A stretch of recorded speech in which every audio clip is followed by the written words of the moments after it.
It's one thing for celebrities to have opinions. It's another when they act like they're experts on geopolitical structures because they once played a scientist who turns green and smashes things. Mark Ruffalo, the guy whose entire Marvel character arc involved not being able to control his emotions, has apparently figured out the entire US immigration system and decided to declare ICE a tool of systematic oligarchy and racist oppression. Mark, buddy, you were great in Spotlight. But maybe don't confuse playing a journalist with actually being one. Let's just break this down for a second. Ruffalo, standing on his pedestal built from Avengers royalties, is now throwing out terms like systematic oligarchy as if he's some kind of PhD in political science.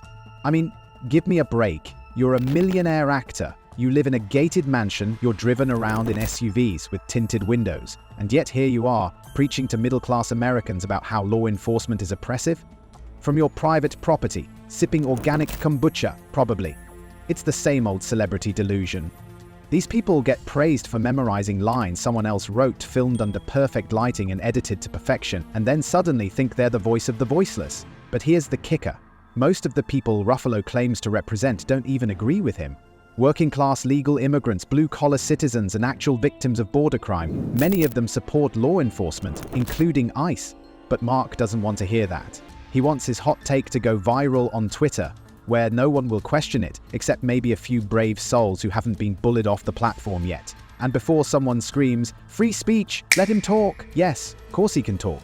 That's the whole point. But we are also allowed to say, "Hey Mark, maybe you should stick to pretending to be a big green monster and stay out of federal policy." Because when actors use their fame to push narratives without nuance, it's not brave, it's lazy. It's performative. It's Hollywood activism, which is about as deep as a puddle after a California drizzle. Mark doesn't bring facts to the table, just emotion, drama, and a complete lack of self-awareness. He doesn't seem to realize that calling ICE racist and oppressive in blanket terms doesn't help real reform. It alienates people who might actually be open to policy changes, but don't appreciate being called complicit in a systematic oligarchy. Seriously, Mark, what are we even doing here?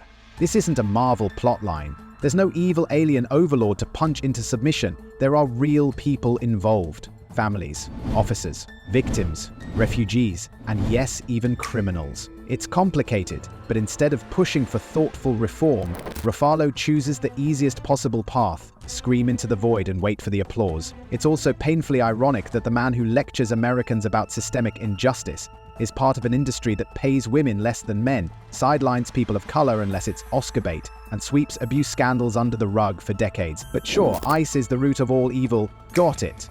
Look, Mark Ruffalo seems like a decent guy, but that's exactly why this is so disappointing. He has the platform to elevate real experts, to advocate with precision, to support meaningful organizations that work on the ground. Instead, he's playing Twitter revolutionary with zero accountability. And you know what? It's exhausting, it's self-serving, and honestly, it's just dumb. Stick to acting, Hulk. You are actually pretty good at it. But when it comes to reshaping immigration policy or explaining systemic structures, you're out of your depth. You're not the voice of a generation. You're not Malcolm X. You're a guy who made millions doing motion capture in a leotard.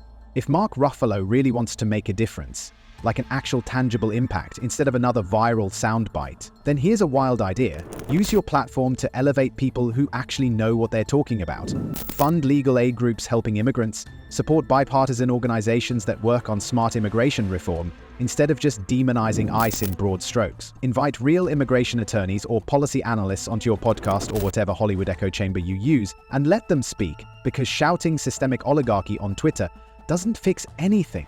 It just feeds the outrage machine.